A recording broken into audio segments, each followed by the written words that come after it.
Three. Hey, my name's Edgar, and today we're going to be making a little bit of a skin moisturizer. You can use it for your skin, for your elbows, or moisturize the entire body or your hair. We're going to be using some oils and some beeswax and some essential oils to mix together and formulate something.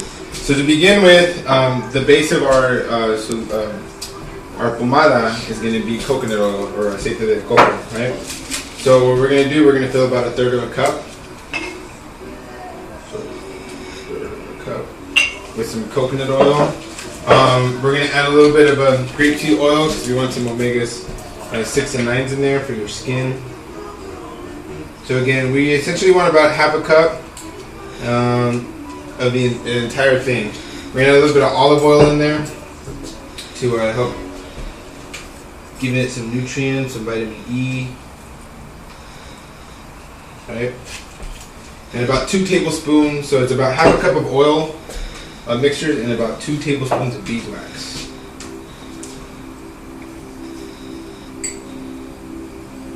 Now, Edgar, is there any particular beeswax that you need to use, or could it be any kind of beeswax? It could be any kind, really. If you get it unfiltered, it's a little bit darker, but it got more of the enzymes involved in it. We are going to destroy some of them when we heat it up, but it's already been heated up once, so some of them will still be there. And it's easier if you work with smaller pieces. They melt quicker than a big old chunk like this, even though this tends to be a little bit cheaper because it's but you have to do more work with it. Now, can you tell us where we can locate most of the products that we would need to be able to conduct this? Most of the oils you can find at any grocery store.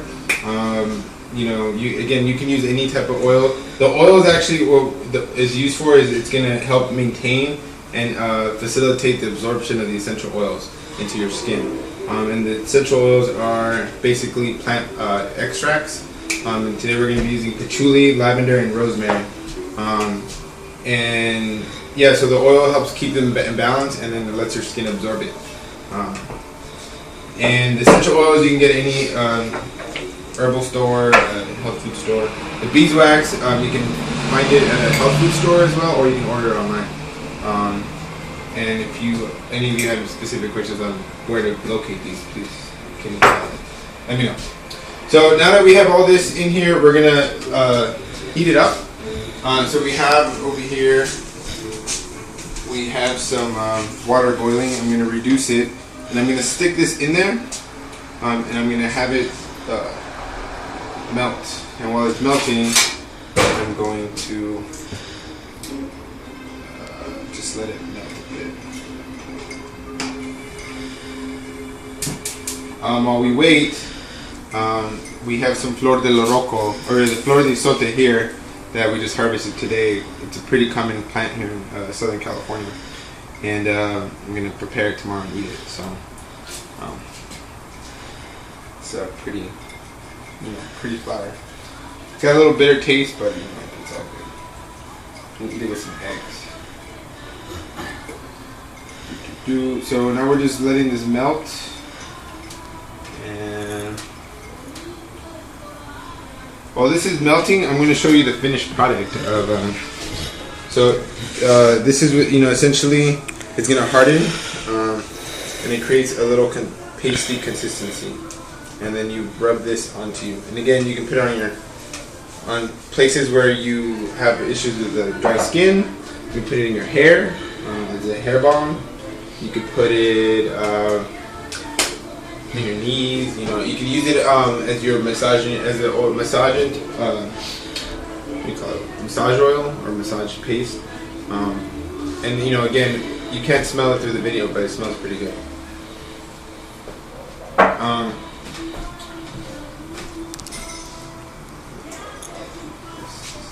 Now, is this something that you would recommend for individuals that suffer from eczema?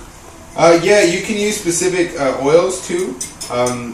Again, the essential oil that you're using as you're mixing this is going to help determine the properties that you get. So something like vetiver is good for eczema. So is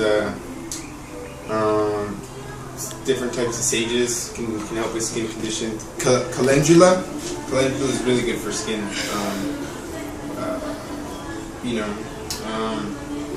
Yeah, so people who suffer from skin conditions can use this. And again, it's just simple. It's simple. Do it yourself. Medicine that you can make at home. Essentially, if you split up the cost of what we're gonna make today, this probably ends up costing about $4 or $5.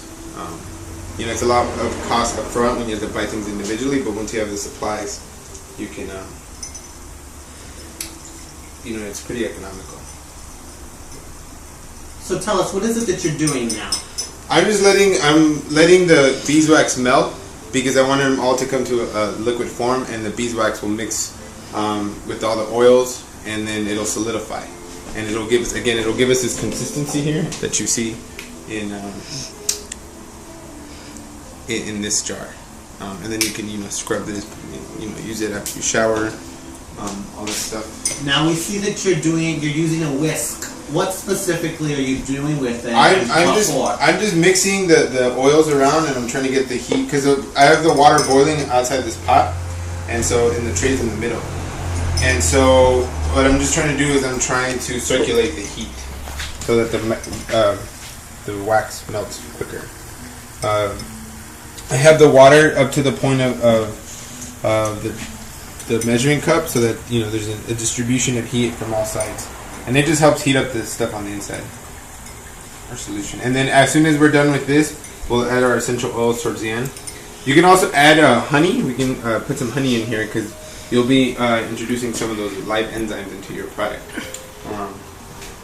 Now, would we be able to, instead of doing the whisking, putting that in the heat like that, does it not work if we just microwave it, heat it up?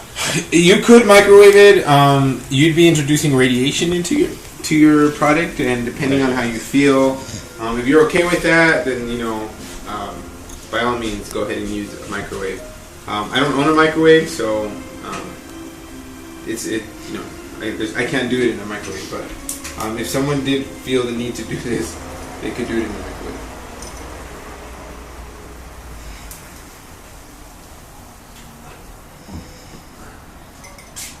So it's getting there.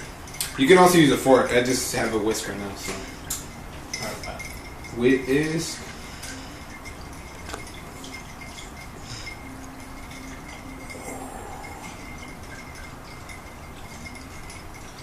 Yeah, and again, if there's any questions, feel free to message me, email me, or whatnot. This is almost done, but some of the oils we're going to be using, again, patchouli. It's good. It's an antidepressant, an aphrodisiac. It stimulates circulation. We're also going to use some rosemary, which is good for memory, bacterial, and it's stimulating. It's a stimulating herb. And then the last thing we're going to do is a little bit of lavender to kind of bring it all into balance and help with that. If you have migraines and headaches and whatnot, you can use that for. It's also a good antifungal, antibacterial. It does all kinds of good stuff for the body. Let me grab a few things so I can get it off the thing now.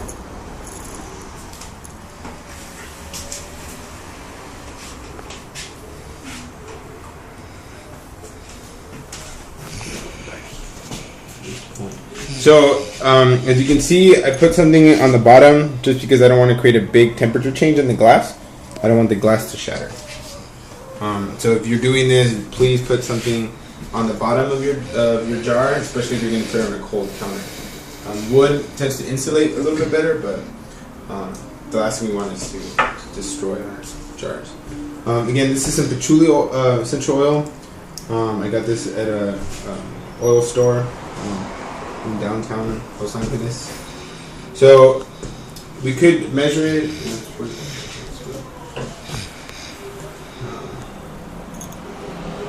I tend to just go by my gut, but we're gonna put about half a tablespoon, which is kind of a lot, but I really enjoy the way it smells. We're gonna add about 10 drops of rosemary oil.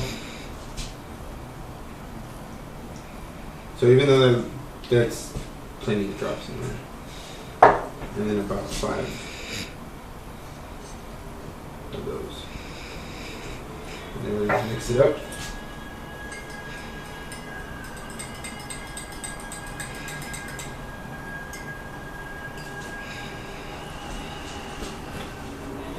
And then pour it into our jar.